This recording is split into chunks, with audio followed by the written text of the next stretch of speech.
ഇന്നത്തെ വീഡിയോയിൽ കേരളത്തിലെ തന്നെ ഒരു പ്രധാന ടൂറിസ്റ്റ് ഡെസ്റ്റിനേഷനായിട്ടുള്ള വർക്കലയിലെ കുറച്ച് കാഴ്ചകളാണ് നമ്മൾ കാണാൻ പോകുന്നത്. അപ്പോൾ വർക്കലയിൽ വെറുതെ കറങ്ങി കിടക്കുക മാത്രമല്ല, ഇവിടെ നമുക്ക് ചെയ്യാൻ കഴിയുന്ന കുറച്ച് ആക്ടിവിറ്റീസ് എല്ലാം ഈ ഒരു വീഡിയോയിൽ നമുക്ക് പരിചയപ്പെടാം. അപ്പോൾ വർക്കലയിലെ പ്രധാന ടൂറിസ്റ്റ് പ്ലേസസും അതുപോലെ ഇവിടെ ചെയ്യാൻ പറ്റുന്ന ആക്ടിവിറ്റീസും എല്ലാം ഈ ഒരു വീഡിയോയിലുണ്ട്. ഇനി വർക്കലയ്ക്ക് ആരെങ്കിലും പോകാനായിട്ട് പ്ലാൻ ചെയ്യുന്നുണ്ടെങ്കിൽ ഈ ഒരു വീഡിയോ കംപ്ലീറ്റ് ആയിട്ട് കണ്ടു. ഒരു ദിവസം കംപ്ലീറ്റ് ആയിട്ട് നമുക്ക് എക്സ്പ്ലോർ ചെയ്യാൻ വേണ്ട എല്ലാ ഫെസിലിറ്റീസും വർക്കലയിൽ നമുക്ക് കാണാൻ പറ്റും. അപ്പോൾ ഒട്ടും തന്നെ ബോറിംഗ് അല്ലാത്ത ഒരു അടിപൊളി വീഡിയോ ഉണ്ട് ഇന്നത്തെ. അപ്പോൾ നമുക്ക് നേരെ വീഡിയോയിലേക്ക് പോയാലോ. ബാക്കി കാഴ്ചകളെല്ലാം പുറകെ കാണാം. വർക്കല എന്ന് പറയുമ്പോൾ നമ്മുടെ മനസ്സിലേക്ക് ഫസ്റ്റ് വരുന്നത് വർക്കല ക്ലിഫാണ്. അപ്പോൾ നമ്മുടെ വീഡിയോ വർക്കല ക്ലിഫിൽ നിന്ന് തന്നെ സ്റ്റാർട്ട് ചെയ്യാം, അതുപോലെ ഇവിടെ തന്നെ അവസാനിപ്പിക്കുകയും ചെയ്യാം. അതെങ്ങനെയാണെന്നല്ലേ? ഇപ്പോൾ നമ്മൾ പോകുന്നത് വളരെ ഏർലി മോർണിംഗ് ആണ്. ഏകദേശം ഒരു 7 മണിയോട് കൂടിയാണ് ഞങ്ങൾ ഈ ഒരു ഭാഗത്തേക്ക് എത്തുന്നത്. ഈ ഒരു ടൈമിലെ ഒരു പ്രത്യേകത എന്ന് പറഞ്ഞു കഴിഞ്ഞാൽ ഇവിടെയുള്ള സ്ട്രീറ്റെല്ലാം വളരെ വിജനമായിട്ട് കിടക്കുമായിരിക്കും. ടൂറിസ്റ്റുകളൊന്നും ഇല്ലാതെ ഷോപ്പുകളെല്ലാം അടഞ്ഞ് ഈ ഒരു രീതിയിലായിരിക്കും നമ്മൾ രാവിലെ ഈ ഒരു സ്ഥലത്ത് ചെല്ലുമ്പോഴുള്ള കാഴ്ച. നേരെ മറിച്ച് ഈ ഒരു സ്ഥലത്ത് നൈറ്റ് വരികയാണെന്നുണ്ടെങ്കിൽ വളരെ ലൈവായിട്ടുള്ളൊരു പ്ലേസാണ്. കാരണം നൈറ്റിൽ ഈ ഒരു ഭാഗത്ത് നോക്കിക്കഴിഞ്ഞാൽ വിദേശികൾ ഉൾപ്പെടെ ഒരുപാട് ടൂറിസ്റ്റുകൾ നമുക്ക് ഈ ഒരു ഭാഗത്ത് കാണാൻ പറ്റും. അതുകൊണ്ട് തന്നെ വളരെ ലേറ്റ് ആയിട്ടാണ് ഈ ഒരു ഭാഗത്ത് ശരിക്കും കടകളെല്ലാം അടയ്ക്കുന്നത് തന്നെ. അപ്പോൾ ഇവിടെ നിന്ന് നോക്കുമ്പോൾ നമുക്ക് ഈ ഒരു ബീച്ചിൻ്റെ ഒരു വിദൂര ദൃശ്യം കാണാം. അപ്പോൾ ഈ കാണുന്നതാണ് ഇവിടുത്തെ ബീച്ച്. അപ്പോൾ ഈ ഒരു ബീച്ചിന് വർക്കല ക്ലിഫ് എന്നുള്ളൊരു പേര് വരാനായിട്ടുള്ളൊരു കാരണം എന്ന് പറയുന്നത് ഈ ബീച്ചിൻ്റെ തൊട്ടടുത്തായിട്ട് കാണുന്ന ഈ ഒരു ചരിവ് തന്നെയാണ്. ഈ ഒരു ചരിവ് ശരിക്കും മാൻമെയ്ഡ് ആയിട്ടുള്ളതൊന്നുമല്ല കേട്ടോ. ഇത് ശരിക്കും പറഞ്ഞാൽ ഒരു ചെങ്കൽ പാറയാണ്. അതിന് താഴെയായിട്ടാണ് നമ്മുടെ ഈ ഒരു ബീച്ച് വരുന്നത്. നമ്മൾ ഈ ഒരു ബീച്ചിൽ നിന്ന് നോക്കുമ്പോൾ ഇതുപോലെ ഒരുപാട് ബോട്ടുകൾ അവിടെ ഇവിടെയൊക്കെ ആയിട്ട് ഇതുപോലെ ഫിഷിങ് നടത്തുന്നതൊക്കെ കാണാൻ പറ്റും. ഇത് അടുത്തു പോയി കാണാനായിട്ട് വേറെ മാർഗമൊന്നും ഇല്ലാത്തതുകൊണ്ട് നമ്മുടെ ചെക്കനെയാണ് അങ്ങോട്ടേക്ക് വിട്ടിരിക്കുന്നത്. അപ്പോൾ ഇത്തരത്തിലുള്ള കാഴ്ചകളെല്ലാം കാണണം എന്നുണ്ടെങ്കിൽ അതിരാവിലെ തന്നെ വരുന്നതായിരിക്കും നല്ലത്. കാരണം ഉച്ചയോടുകൂടി ഇവർ പണിയെല്ലാം തീർത്ത് കരയ്ക്ക് കയറും. പിന്നെ നമുക്കിവിടെ കാണാൻ പറ്റുന്നത് വൈകുന്നേരങ്ങളിലായിരിക്കും. രാവിലെ സമയത്ത് നമ്മൾ നോക്കിയാൽ ഇതുപോലെ ഒരുപാട് ബോട്ടുകൾ അങ്ങോട്ടും ഇങ്ങോട്ടും എല്ലാം ഓടി നടക്കുന്നതെല്ലാം കാണാൻ പറ്റും. അതിരാവിലെ ആയതുകൊണ്ട് തന്നെ നമ്മുടെ ക്ലിഫിൻ്റെ സൈഡിലുള്ള ബീച്ചിൽ അധികം ടൂറിസ്റ്റുകളെയൊന്നും കാണാൻ പറ്റുന്നില്ല. പക്ഷേ ഈ ഒരു സ്ഥലത്ത് ശരിക്കും നമ്മൾ വൈകുന്നേരം വന്നാലാണ് അതിൻ്റെ ഒരു ആംബിയൻസ് ശരിക്കും മനസ്സിലാവുക. ആ ഒരു കാരണം കൊണ്ട് തന്നെ നമുക്ക് കുറച്ചൊന്ന് കറങ്ങിയിട്ട് വൈകുന്നേരം തിരിച്ച് വീണ്ടും ഇവിടെ വരാം. ശരിക്കും വൈകുന്നേരം വരുമ്പോഴാണ് അതിൻ്റെ ഒരു ക്രൗഡും ആ ഒരു ആംബിയൻസും എല്ലാം നമുക്ക് ശരിക്കും ഫീൽ ചെയ്യാൻ പറ്റുക. അപ്പോൾ നമുക്ക് എന്തായാലും വേറെ ഒരു സ്ഥലത്ത് പോയിട്ട് നമുക്ക് തിരിച്ച് വൈകുന്നേരം ഇങ്ങോട്ടേക്ക് വരാം. അപ്പോൾ വർക്കല ക്ലിഫിൽ നിന്ന് നമ്മൾ നേരെ പോകുന്നത് ചെറിയ രീതിയിലൊരു സർഫിങ് ചെയ്യുന്നതിന് വേണ്ടിയാണ്. ഈ സർഫിങ് എല്ലാ സ്ഥലത്തും ചെയ്യാൻ പറ്റാത്തതുകൊണ്ട് തന്നെ നമ്മുടെ വർക്കല ക്ലിഫിൽ നിന്ന് കുറച്ച് ദൂരെ മാറിയിട്ടാണ് നമ്മൾ ഈ ഒരു സർഫിങ് ചെയ്യാൻ പോകുന്നത്. ഏകദേശം ഒരു 8 കിലോമീറ്ററോളം ട്രാവൽ ചെയ്തിട്ട് വേണം നമുക്ക് ഈ ഒരു സർഫിങ് ചെയ്യാൻ. നമ്മളിപ്പോൾ ഈ പോകുന്ന ഒരു പാലം എന്ന് പറയുന്നത് കാപ്പിൽ ബ്രിഡ്ജാണ്. ഈ ഒരു ബ്രിഡ്ജിൻ്റെ പ്രത്യേകത എന്ന് പറയുന്നത് ഈ ഒരു ബ്രിഡ്ജിൻ്റെ ഇപ്പോൾ നമ്മൾ മുൻപ് കാണുന്ന ഭാഗം കൊല്ലവും ഈ ബ്രിഡ്ജിൻ്റെ അപ്പുറത്തെ സൈഡ് കാണുന്നത് ട്രിവാൻഡ്രം ജില്ലയുമാണ്. ഈ ബ്രിഡ്ജിൻ്റെ നേരെ താഴെയായിട്ട് ഇതുപോലെ വെള്ളം കയറി കിടക്കുന്നൊരു സ്ഥലമുണ്ട്. ഒരുപാട് ആഴമൊന്നും ഇല്ലാത്തൊരു ഏരിയ ആയതുകൊണ്ട് തന്നെ ഒരുപാട് പേര് ഇവിടെ കുളിക്കുന്നതിനും വെള്ളത്തിൽ കളിക്കുന്നതിനൊക്കെ ഇറങ്ങിയിരിക്കുന്നത് കാണാം. നമ്മളിപ്പോൾ ഈ കാണുന്നൊരു ബീച്ചാണ് കാപ്പിൽ ബീച്ച്. തിരുവനന്തപുരം തൊട്ട് നമ്മൾ ഇങ്ങോട്ടേക്ക് വരുന്ന വഴി കംപ്ലീറ്റ് ബീച്ച് സൈഡിലൂടെ ആയതുകൊണ്ട് തന്നെ ഈ ഒരു ഭാഗത്തൊന്നും ബീച്ചുകൾക്ക് യാതൊരു പഞ്ഞുമില്ല. നമ്മൾ പോകുന്ന വഴിക്ക് ഒരുപാട് ബീച്ചസ് ഇതുപോലെ നമുക്ക് കാണാൻ പറ്റും. ബീച്ചുകളുടെ പേര് മാത്രമേ മാറുന്നുള്ളൂ. നമുക്ക് കാണുന്ന കാഴ്ചകളും അവിടുത്തെ ഒരു ആംബിയൻസും എല്ലാം ഏറെക്കുറെ സെയിം തന്നെ ആയിരിക്കും. കൊല്ലം പരവൂരിനടുത്തുള്ള ഈ ഒരു ബീച്ചിലാണ് നമ്മൾ സർഫിങ് ചെയ്യാനായിട്ട് വന്നിരിക്കുന്നത്. അപ്പോൾ ഇവിടെ വരുന്നതിന് ഒരു പ്രത്യേക കാരണം കൂടിയുണ്ട്. അത് നമുക്ക് എന്തായാലും ബീച്ചിലേക്ക് ഇറങ്ങിയിട്ട് കാണാം.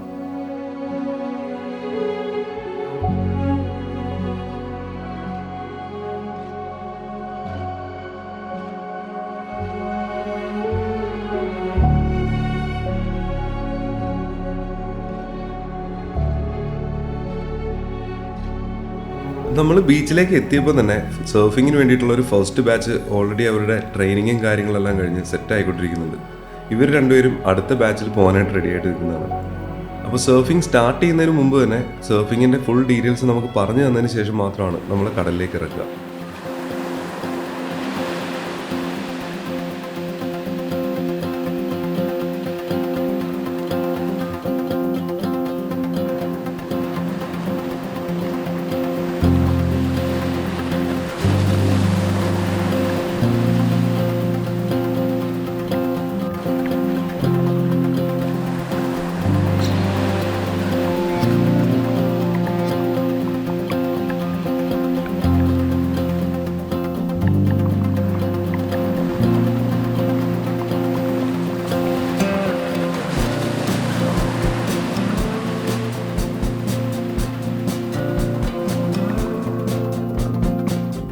നമുക്കിപ്പോൾ നീന്താൻ അറിയില്ലെങ്കിൽ പോലും ഈ സർഫിങ് ചെയ്യുന്നതിന് ഇവിടെ പേടിക്കേണ്ട കാര്യമൊന്നുമില്ല കേട്ടോ. കാരണം ഇവർ കൊണ്ടുവന്ന് ചെയ്യുന്ന ഈ ഒരു സ്ഥലത്തിൻ്റെ ഒരു പ്രത്യേകത എന്ന് പറഞ്ഞാൽ ഏകദേശം ഒരു 50-100 മീറ്റർ നമ്മൾ കടലിനകത്തേക്ക് പോയാൽ പോലും നല്ല രീതിയിൽ നമുക്ക് നിലം കാണാൻ പറ്റും. കാരണം തീരെ ആഴം കുറഞ്ഞ ഒരു ഏരിയയിലാണ് ഇവർ നമ്മളെ സർഫിങ്ങിന് വേണ്ടി കൊണ്ടുപോകുന്നത്. അതുപോലെ തന്നെ സർഫിങ് ചെയ്യുന്ന ടൈമിൽ ഒരു ഡെഡിക്കേറ്റഡ് ട്രെയിനർ നമ്മളോടൊപ്പം ഉണ്ടാവും. അപ്പോൾ ഇനി ആഴം പേടിയാണ്, തിര പേടിയാണ്, അല്ലെങ്കിൽ നീന്താൻ അറിയില്ല എന്നൊന്നും വിചാരിച്ച് നമ്മൾ ഈ ഒരു സർഫിങ് എക്സ്പീരിയൻസ് ചെയ്യാതിരിക്കേണ്ട കാര്യമില്ല.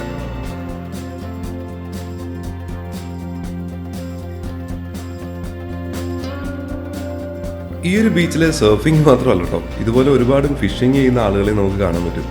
അപ്പോൾ ഈ ഒരു ചേട്ടൻ ഒറ്റയ്ക്ക് കടലിൽ പോയിട്ട് മീൻ പിടിച്ചിട്ട് വരുന്ന വരവാണ്. ആൾ വലയിട്ടൊന്നുമല്ല മീൻ പിടിച്ചിരിക്കുന്നത്, കയ്യിലൊരു ചൂണ്ട വെച്ചിട്ട് ആ ചൂണ്ട ഇട്ട് പിടിച്ചിരിക്കുന്ന മീനാണ് ഈ കാണുന്നത്. ഈ മീനും കൊണ്ട് പിടിച്ചുകൊണ്ട് വരേണ്ട താമസം അപ്പോൾ തന്നെ റിസോർട്ടുകളിൽ നിന്നും അതുപോലെ ഹോട്ടലുകളിൽ നിന്നൊക്കെ ആളുകൾ വന്ന് ഡയറക്റ്റായിട്ട് ഇവിടെ നിന്ന് വാങ്ങിയിട്ട് പോകും. ഈ ഒരാൾ മാത്രമല്ല കേട്ടോ, ഇവിടെ ഒരുപാട് പേര് ഇതുപോലെ ഫിഷിങ്ങിനെ ആശ്രയിച്ച് ജീവിക്കുന്ന ആളുകളുണ്ട്.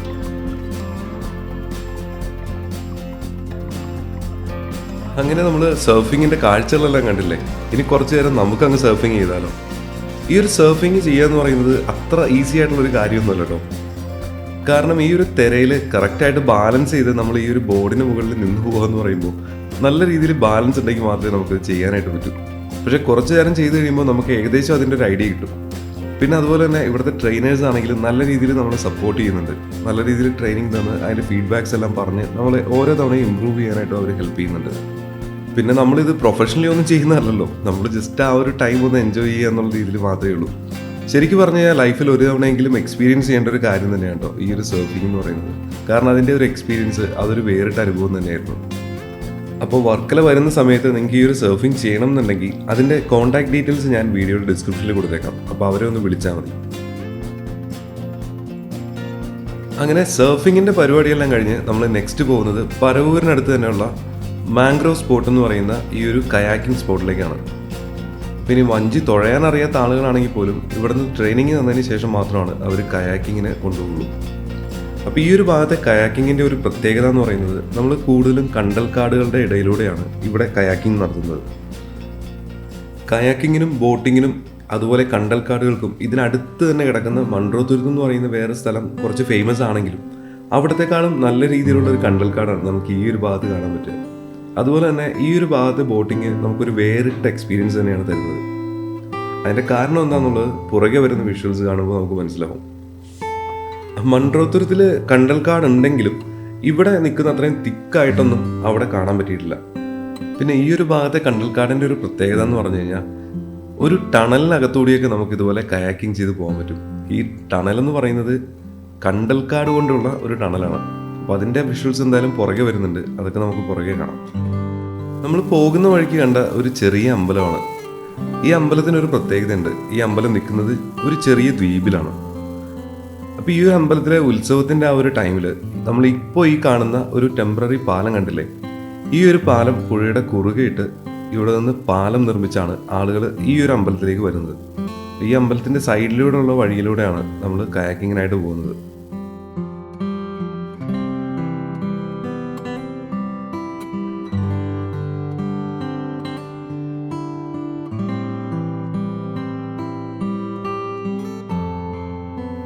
ഈ കയാക്കിംഗ് ചെയ്തും നടക്കാനായിട്ട് താല്പര്യമില്ലാത്ത ആളുകളുണ്ടെങ്കിൽ അവർക്ക് ഇതുപോലുള്ള വള്ളങ്ങളെല്ലാം അവൈലബിൾ ആണ്.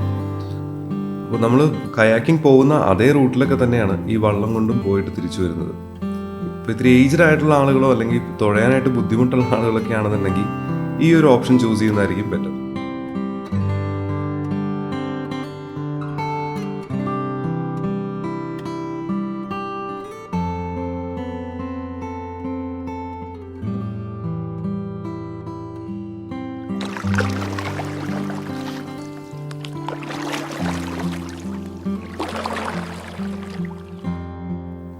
അതാ ഈ കാണുന്ന ഒരു ഭാഗത്തു നിന്നാണ് നമ്മുടെ കണ്ടൽക്കാടിൻ്റെ ടണൽ സ്റ്റാർട്ട് ചെയ്യുന്നത്.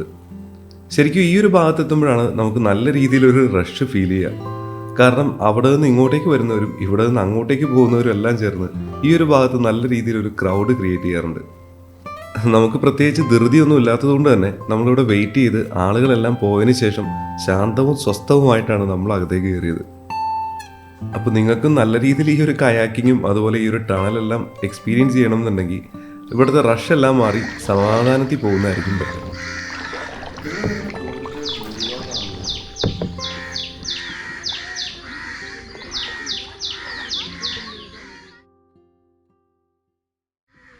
வலி நெடுக காட்டு மல்லி யாரும் அத பார்க்கலையே எனக்கா பூத்தது காட்டுக்குள்ள வருமா. ശരിക്കും നമ്മൾ ഈ വെയിലത്തൂടിയൊക്കെ ഈ കയാക്ക് തുഴഞ്ഞു വന്നിട്ട് ഈ ഒരു ടണലിനകത്തേക്ക് കയറി കഴിയുമ്പോൾ ഒരു പ്രത്യേക ഫീൽ തന്നെയാണ്. ശരിക്കും നമ്മളൊരു AC റൂമിലേക്ക് കയറുന്ന ഒരു ഫീലായിരിക്കും നല്ല വെയിലത്ത് വന്ന് ഈ കണ്ടൽക്കാടിനകത്തേക്ക് കയറുമ്പോൾ. ഈ കണ്ടൽ ചെടികൾക്ക് വേറെ ചില പ്രത്യേകതകൾ കൂടിയുണ്ട്. ഇതിന് ശരിക്കും പറഞ്ഞാൽ മരത്തിനേക്കാളും കൂടുതൽ നമുക്ക് കാണാൻ പറ്റുന്നത് ഇതിൻ്റെ വേരുകളായിരിക്കും. അപ്പോൾ ഈ വേരുകൾ തന്നെ നേരെ ഈ വെള്ളത്തിനടിയിലേക്ക് ഇറങ്ങിയിട്ടുണ്ടാവും. ഇത്രയും തിക്കായിട്ട് ഈ വേരുകൾ ഇങ്ങനെ വെള്ളത്തിനടിയിലേക്ക് ഇറങ്ങി നിൽക്കുന്നതുകൊണ്ട് തന്നെ ആ ഒരു ഭാഗത്തേക്കെല്ലാം നീർനായ്ക്കോ അതുപോലെ നീർക്കാക്കകൾക്കെല്ലാം ചെല്ലാനായിട്ട് വളരെ ബുദ്ധിമുട്ടായിരിക്കും. ഈ ഒരു കാര്യം മനസ്സിലാക്കിയതുകൊണ്ടായിരിക്കണം മീനുകൾ പലപ്പോഴും മുട്ടയിടുന്നതും കുഞ്ഞുങ്ങളുമായിട്ട് സേഫായിട്ട് നിൽക്കാനായിട്ട് ചൂസ് ചെയ്യുന്നതും ഈ ഒരു കണ്ടൽക്കാടുകളുടെ ഇടയിലാണ്. അതുകൊണ്ട് തന്നെ ഈ ജലജീവികളുടെ ഒരു ആവാസ വ്യവസ്ഥയിൽ ഈ കണ്ടൽക്കാടുകൾക്ക് വളരെ വലിയ പങ്കുണ്ട്. ഈ മീനുകൾ കൂട്ടമായിട്ട് വന്ന് മുട്ടയിടുന്നതും കുഞ്ഞുങ്ങളുമായി നിൽക്കുന്നതും മാത്രമല്ല കേട്ടോ ഈ കണ്ടലുകളുടെ പ്രത്യേകത. കണ്ടൽക്കാട് ശരിക്കും നമ്മളിപ്പോൾ ചന്ദനമരങ്ങളൊക്കെ നടുന്ന പോലെ തന്നെയാണ്. നമ്മുടെ സ്വന്തമായിട്ടുള്ളൊരു പ്രോപ്പർട്ടിയിലാണെങ്കിലും കണ്ടൽക്കാടുകളുണ്ടെങ്കിൽ നമുക്കത് വെട്ടാനായിട്ട് പാടില്ല. കണ്ടൽക്കാടുകൾ സംരക്ഷിക്കുന്നതിന് വേണ്ടിയിട്ട് ഒരു പ്രത്യേക നിയമം തന്നെയുണ്ട്. ശരിക്കും ഈ കണ്ടൽക്കാട് ഒരുപാട് തിങ്ങി നിൽക്കുന്ന സ്ഥലങ്ങളിൽ ഈ മഴവെള്ളം കുത്തി ഒഴുകി വരുമ്പോഴും അതുപോലെ സുനാമി വരുന്ന സമയത്തും അതെല്ലാം ഒരു പരിധിവരെ ഈ കണ്ടൽക്കാടുകൾക്ക് പിടിച്ചു നിർത്താനായിട്ട് സാധിക്കുന്നുണ്ട്. നമ്മൾ കാണുമ്പോൾ ഇത് വളരെ വള്ളിപ്പടർപ്പൊക്കെ ആയിട്ടുള്ളൊരു ചെടിയോ അല്ലെങ്കിൽ മരമായിട്ടൊക്കെ തോന്നുമെങ്കിലും ഇതിൻ്റെ ഓരോ വേരിനും അല്ലെങ്കിൽ ആ ഓരോ തണ്ടിനും നല്ല ബലമുണ്ട്. പിന്നെ ഞാൻ നേരത്തെ പറഞ്ഞ പോലെ തന്നെ ഈ ജലജീവികളുടെ ഒരു പ്രധാന ആവാസ വ്യവസ്ഥയും ഇതായതുകൊണ്ടായിരിക്കണം ഈ കണ്ടൽക്കാടുകൾ ഇത്രയധികം നമ്മൾ സംരക്ഷിച്ചു പോരുന്നത്. എന്തായാലും കണ്ടൽക്കാടുകളുടെ അകത്തുകൂടെ, അതായത് ഇതുപോലുള്ള ടണലുകളുടെ അകത്തുകൂടെ നമ്മൾ ഒറ്റയ്ക്ക് കയാക്കിൽ തുഴഞ്ഞു പോകുന്ന ആ ഒരു ഫീല് അത് ശരിക്കും നമ്മൾ ആസ്വദിച്ച് തന്നെ അറിയണം. ഞാൻ ഈ വീഡിയോയിൽ എത്രത്തോളം അതിനെക്കുറിച്ച് വിവരിച്ചാലും അതിൻ്റെ ഒരു ഫീല് നിങ്ങൾക്ക് കിട്ടാൻ ചാൻസ് ഇല്ല. ശരിക്കും നമ്മൾ ഈ ഒരു കണ്ടൽക്കാടിൻ്റെ ടണലിനകത്തൂടെ പോകുമ്പോൾ ഒരു കാടിനകത്തൂടെ പോകുന്നൊരു ഫീലാണ്. ഈ ഒരു വഴി പോകുമ്പോഴേക്കും മനസ്സിൽ ആദ്യം ഓടി വരുന്നത് വല്ല അനോക്കോണ്ട ഉണ്ടോ എന്നുള്ളതാണ്. എന്തായാലും അങ്ങനെ പേടിക്കാനുള്ള ഒന്നും തന്നെ ഇല്ല. നമുക്ക് വളരെ സേഫായിട്ട് തന്നെ ഈ ഒരു വഴിക്ക് പോവാം. ഇനി ഈ ഒരു വിഷ്വലൊക്കെ കണ്ടിട്ട് ഇവിടെ വന്ന് കയാക്കിംഗ് ചെയ്യാനൊക്കെ ആർക്കെങ്കിലും ആഗ്രഹം തോന്നുന്നുണ്ടെങ്കിൽ അതിൻ്റെ കോൺടാക്ട് ഡീറ്റെയിൽസ് ഞാൻ വീഡിയോ ഡിസ്ക്രിപ്ഷനിൽ കൊടുത്തേക്കാം.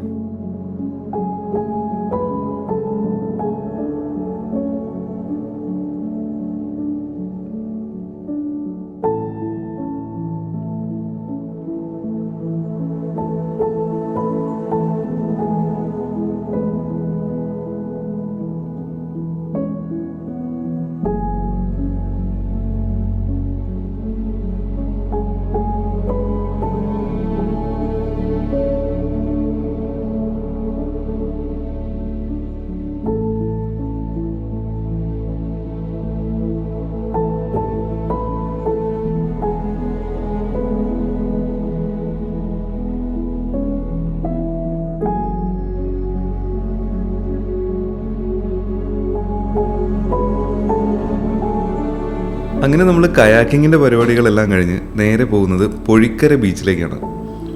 നമ്മൾ നേരത്തെ പറഞ്ഞ പോലെ തന്നെ ഈ ഒരു ഭാഗത്ത് എവിടെ നോക്കിക്കഴിഞ്ഞാലും ബീച്ചുകൾക്ക് യാതൊരു പഞ്ഞവുമില്ല. ഈ ബീച്ചുകളിലെല്ലാം തന്നെ ഏകദേശം വൈബെല്ലാം സെയിം ആണെങ്കിലും ഇവിടെ നമ്മൾ കാണുന്ന കാഴ്ചകളെല്ലാം ഡിഫറെൻ്റ് ആണ്. നമ്മുടെ യാത്രയുടെ ഇടയിൽ ഈ ഒരു ബീച്ചിൽ കണ്ട കാഴ്ച അതൊരു പ്രത്യേക രസമുണ്ടായിരുന്നു. അതുകൊണ്ടാണ് ഈ ഒരു ഭാഗത്ത് നിർത്തി കുറച്ച് വിഷ്വൽസ് ഒക്കെ എടുത്തിട്ട് പോകാമെന്ന് വിചാരിച്ചത്. നമ്മൾ പോകുന്ന വഴിയുടെ ഒരു ആകാശ ദൃശ്യമാണ് നമ്മൾ ഈ കാണുന്നത്. എന്ത് രസമായിട്ടാണ് ഈ ഒരു വഴി അങ്ങോട്ട് നീണ്ടു നിവർന്ന് കിടക്കുന്നതെന്ന് നോക്കി.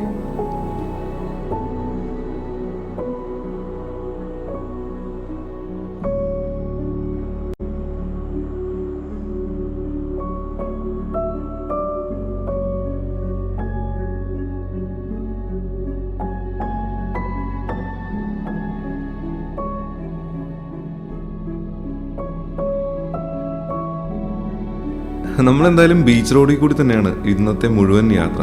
നമുക്കൊരു ദിവസം കംപ്ലീറ്റ് ഈ ബീച്ചുകളുടെ സൈഡിലൂടെ ട്രാവൽ ചെയ്യണമെങ്കിൽ അതിനുള്ള വഴികളും ഇവിടെ ഉണ്ട്. നമ്മൾ ഒരു ദിവസത്തെ ട്രിപ്പ് ആയതുകൊണ്ട് തന്നെ ഇവിടെയുള്ള എല്ലാ സ്ഥലങ്ങളും ഈ ഒരു വീഡിയോയിൽ കവർ ചെയ്യുക എന്നുള്ളത് നടക്കുന്ന കാര്യമല്ല എന്നുള്ളത് എന്നെപ്പോലെ തന്നെ നിങ്ങൾക്കും അറിയാം. പക്ഷേ എങ്കിലും നമ്മൾ പോകുന്ന യാത്രയിൽ കാണാവുന്ന നല്ല ഭംഗിയുള്ള സ്ഥലങ്ങളെല്ലാം നമ്മൾ പകർത്തിയെടുക്കുന്നുണ്ട്. നമ്മളിപ്പോൾ ഈ കാണുന്ന ഒരു ബീച്ച് എന്ന് പറയുന്നത് വെട്ടാക്കട എന്ന് പറയുന്ന ഒരു ബീച്ചാണ്. ഈ ഒരു ബീച്ചിൽ നമ്മുടെ ടൂറിസ്റ്റുകൾ വരുന്നതിനേക്കാൾ കൂടുതൽ നടക്കുന്ന ആക്ടിവിറ്റി എന്ന് പറയുന്നത് ഫിഷിംഗ് ആണ്. ആ ഒരു കാരണം കൊണ്ടാണ് ഞങ്ങൾ ഈ ഒരു ഭാഗത്ത് വന്നത്.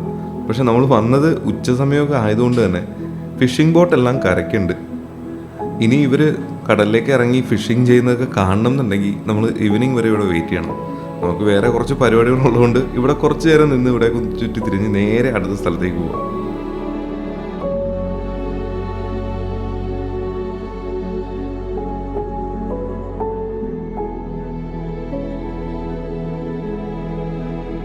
അങ്ങനെ നമ്മൾ വൈകുന്നേരം ആയപ്പോൾ വീണ്ടും കറങ്ങി തിരിഞ്ഞ് നമ്മുടെ വർക്കല ക്ലിഫിലേക്ക് തന്നെ എത്തി. നമ്മൾ തിരിച്ച് ഈ ഒരു ഭാഗത്തേക്ക് വന്നതിൻ്റെ ഒരു റീസൺ എന്താണെന്ന് വെച്ചാൽ ഈ ഒരു സമയത്താണ് ഇവിടെ ഈ വഴിയോര കച്ചവടക്കാരും അതുപോലെ തന്നെ ടൂറിസ്റ്റുകളെല്ലാം ഒരുപാട് ഉണ്ടാവാനായിട്ട് ചാൻസ് ഉള്ളത്. നമ്മൾ രാവിലെ വന്നപ്പോഴേക്കും വിജനമായിട്ട് കിടന്നിരുന്ന വഴികളെല്ലാം ഇപ്പോൾ നോക്കി ആ ബീച്ചിൽ തന്നെ നോക്കിയാൽ കാണാം എത്ര ആളുകളുണ്ടെന്ന്. ശരിക്കും ഈ ഒരു ഏരിയയിൽ നിൽക്കുന്ന ആളുകൾ മാത്രമല്ല കേട്ടോ, ഇതിൻ്റെ ഒരറ്റം തൊട്ട് അപ്പുറത്തറ്റം വരെ ഒരുപാട് ആളുകൾ നിൽക്കുന്നുണ്ട്. എല്ലാവരും വന്നിരിക്കുന്നത് സൺസെറ്റ് കാണാനാണ്. നമ്മൾ ഈ നടക്കുന്ന വഴിയിൽ പലയിടത്തായിട്ട് ഇതുപോലുള്ള ചെറിയ ചെറിയ കച്ചവടക്കാരെ എല്ലാം കാണാൻ പറ്റും. കൂടുതലും ഡ്രസ്സും കളിപ്പാട്ടങ്ങളും അതുപോലെ ആൻറ്റിക്കായിട്ടുള്ള ഐറ്റംസൊക്കെ തന്നെയാണ് ഇവിടെ കച്ചവടം ചെയ്യുന്നത്. ശരിക്കും ഈ ഫോറിനേഴ്സ് ഇന്ത്യയിലേക്ക് വരുന്ന സമയത്ത് പ്രത്യേകിച്ച് കേരളം വിസിറ്റ് ചെയ്യാനായിട്ട് പ്ലാൻ ചെയ്യുമ്പോൾ അവർ സെർച്ച് ചെയ്യുന്ന ഒരു പ്രധാന ഡെസ്റ്റിനേഷൻ കൂടിയാണ് വർക്കല. ആ ഒരു റീസൺ കൊണ്ട് തന്നെ ഇവിടെയുള്ള കച്ചവടക്കാരിൽ ഭൂരിഭാഗം ആളുകളും കൂടുതലും കോൺസെൻട്രേറ്റ് ചെയ്യുന്നത് വിദേശികൾ തന്നെയാണ്. നമുക്കെന്തായാലും നേരെ ബീച്ചിലേക്ക് ഇറങ്ങി അവിടുത്തെ കാഴ്ചകൾ കാണാം. കാരണം ഈ വൈകുന്നേര സമയങ്ങളിലാണ് ഇവിടെ ബീച്ചിൽ വളരെ ക്രൗഡഡ് ആവുന്നത്. ആ ഒരു സമയത്ത് ഇതിലൂടെ നടക്കുക എന്ന് പറയുന്നത് തന്നെ ഒരു പ്രത്യേക രസം തന്നെയാണ്. കാരണം കുട്ടികളുടെയും വലിയ ആളുകളുടെയും എല്ലാം കളിയും തമാശയും ഒരുപാട് ആക്ടിവിറ്റീസ് എല്ലാം നമുക്ക് ഈ ഒരു ഭാഗത്ത് കാണാൻ പറ്റും.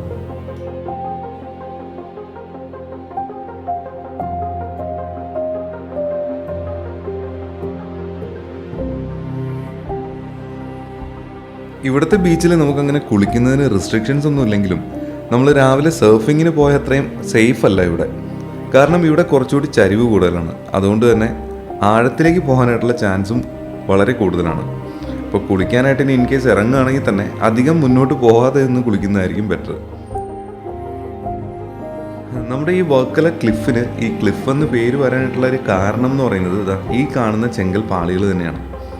ഇതിൻ്റെ താഴെ നമ്മൾ നോക്കുമ്പോൾ അവിടെ ഇവിടെയായിട്ട് ഒരുപാട് ചെങ്കലിൻ്റെ പാറകൾ വന്ന് കിടക്കുന്നത് നമുക്ക് കാണാൻ പറ്റും. ചിലപ്പോൾ ഇത് കാലപ്പഴക്കം കൊണ്ട് വന്ന് വീണതായിരിക്കാം, അല്ലെങ്കിൽ പണ്ട് സുനാമി അടിച്ചപ്പോഴൊക്കെ വന്ന് താഴെ വീണതായിരിക്കാം. ഈ ഒരു ഭാഗത്ത് നമ്മൾ നോക്കുമ്പോൾ ഇതുപോലൊരു ചെറിയ ചാല് കാണാൻ പറ്റും. ഇത് കണ്ടിട്ട് നിർമ്മിച്ചതാണെന്ന് തോന്നുന്നില്ല. മഴവെള്ളം കടലിലേക്ക് പോയി അങ്ങനെ ഇത് രൂപപ്പെട്ടാണെന്നാണ് തോന്നുന്നത്. പക്ഷെ ഇപ്പോൾ മഴയൊന്നും ഇല്ലാത്തതുകൊണ്ട് തന്നെ കടലിൽ അത്യാവശ്യം തിര വരുന്നതെല്ലാം ഈ ഒരു ഭാഗത്തേക്ക് ഇതിലേ കയറി വരുന്നുണ്ട്. ഇവിടെ വരുന്ന ടൂറിസ്റ്റുകളിൽ ചിലരുടെ ഒരു വിനോദം എന്ന് പറയുന്നത് ഈ ഒരു തിട്ട ഇങ്ങനെ കാല് വെച്ച് പയ്യെ പയ്യെ ഇടിച്ചിടിച്ച് കളയുകയാണ്. അങ്ങനെ ഇടിക്കാൻ നോക്കുമ്പോൾ ചിലർ താഴെയും വീഴും. അങ്ങനെ നമ്മൾ ഇവിടുത്തെ കാഴ്ചകൾ കണ്ട് നമുക്ക് നേരെ മുകളിലേക്ക് പോകും. കാരണം സന്ധ്യ ആയി കഴിയുമ്പോഴേക്കും ഇവിടുത്തെ കാഴ്ച ഒരു പ്രത്യേക വൈബ് തന്നെയാണ്. കാരണം നൈറ്റ് ലൈഫാണ് ഇവിടെ കൂടുതൽ വരുന്നത്.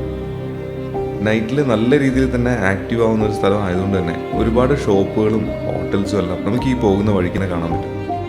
നൈറ്റ് ലൈഫൊക്കെ ഇഷ്ടപ്പെടുന്ന ആളുകളാണെങ്കിൽ ഫാമിലി ആയിട്ടോ ഫ്രണ്ട്സ് ആയിട്ടൊക്കെ ഇവിടെ വരുമ്പോഴേക്കും നമുക്ക് ഒരുപാട് ടൈം ഇവിടെ സ്പെൻഡ് ചെയ്യാനായിട്ടുള്ള ഓപ്ഷൻ ഉണ്ട്.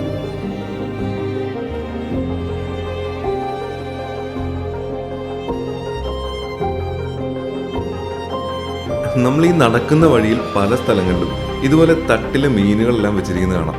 ഇത് ശരിക്കും വിൽപ്പനയ്ക്ക് വെച്ചിരിക്കുന്ന മീനൊന്നുമല്ല കേട്ടോ. ഇവിടെ തൊട്ടടുത്തുള്ള റെസ്റ്റോറൻറ്റിൽ ഈ ഒരു മീൻ അവർ ഫ്രൈ ചെയ്തോ അല്ലെങ്കിൽ കറിയായിട്ടോ എങ്ങനെയാണോ നമ്മൾ പറയുന്നത് ആ രീതിയിൽ അവർ പ്രിപ്പയർ ചെയ്ത് തരും. അപ്പോൾ അതിന് ആളുകളെ അട്രാക്റ്റ് ചെയ്യാൻ വേണ്ടിയിട്ട് വെച്ചിരിക്കുന്നതാണ് ഈ കാണുന്നത്. എന്തൊക്കെ ആചാരങ്ങളല്ലേ.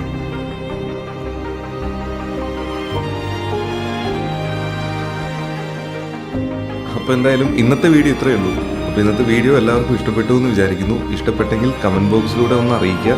അടുത്തൊരു നല്ല വീഡിയോയിലൂടെ വീണ്ടും കാണാം. അതുവരെ എല്ലാവർക്കും ബൈ.